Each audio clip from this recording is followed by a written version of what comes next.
തെരഞ്ഞെടുപ്പ് കമ്മീഷനെതിരായ ഗുരുതര ആരോപണത്തിന് പിന്നാലെ വോട്ട് ക്രമക്കേടുമായി ബന്ധപ്പെട്ട വിവരങ്ങൾ അറിയിക്കാൻ വെബ്സൈറ്റ് തുറന്ന ലോക്സഭാ പ്രതിപക്ഷ നേതാവ് രാഹുൽ ഗാന്ധി. വോട്ട് ചോരി എന്ന പേരിലാണ് പുതിയ വെബ്സൈറ്റിലൂടെ പിന്തുണ നൽകാൻ രാഹുൽ ഗാന്ധി ജനങ്ങളോട് അഭ്യർത്ഥിച്ചു. അജീഷ് ജയകുമാർ ഡൽഹിയിൽ ചെയ്യുന്നു. അജീഷ്, വോട്ട് ചോരിയിലൂടെ ഒരു വലിയ ക്രമക്കേടാണ് അക്കമിട്ട് രാഹുൽ ഗാന്ധി നിരത്തിയത്.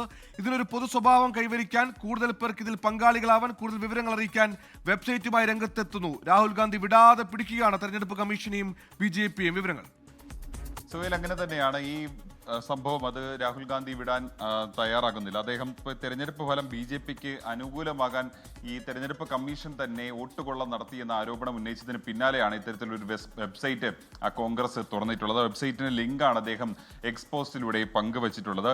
പ്രധാനമായും ഇതുമായി ബന്ധപ്പെട്ട വിവരങ്ങൾ അറിയിക്കാനും അതേപോലെ തന്നെ പരാതികൾ അറിയിക്കാനും പൊതുജനങ്ങളോട് ആവശ്യപ്പെട്ടുകൊണ്ടായിരുന്നു ഈ പോസ്റ്റ് ഇപ്പോൾ പങ്കുവച്ചിരിക്കുന്നത്. കൂടാതെ അന്ന് ആ വാർത്താ സമ്മേളനത്തിൽ നടത്തിയ പ്രസക്ത ഭാഗങ്ങളും ഈ പോസ്റ്റിൽ പങ്കുവച്ചിട്ടുണ്ട്. ഒരു വ്യക്തിക്ക് ഒരു വോട്ട് എന്ന ജനാധിപത്യ മൂല്യത്തിനെതിരാണ് തെരഞ്ഞെടുപ്പ് കമ്മീഷന്റെ പ്രവർത്തനമെന്നും രാഹുൽ ഗാന്ധി എക്സ്പോസ്റ്റിൽ പറയുന്നുണ്ട്. വോട്ടുകൊള്ളയുടെ അനുഭവങ്ങൾ ജനങ്ങൾക്ക് ഈ വെബ്സൈറ്റിലൂടെ പങ്കുവയ്ക്കാം. ഇതിനോടകം തന്നെ വലിയ പിന്തുണയാണ് ഈ വെബ്സൈറ്റിന് ലഭിച്ചിട്ടുള്ളത്. നിരവധി ആളുകൾ അവരുടെ അനുഭവങ്ങൾ പങ്കുവയ്ക്കും. ഒപ്പം തന്നെ അവരുടെ ഈ വോട്ട് ചോരി എന്ന വാർത്താ സമ്മേളനം ഈ കോൺഗ്രസ് പുറത്തുവിട്ട ഈ സംഭവത്തെക്കുറിച്ചുള്ള അനുഭവങ്ങളും അതിന്റെ പിന്തുണയും അവർ അറിയിക്കുന്നുണ്ടായിരുന്നു.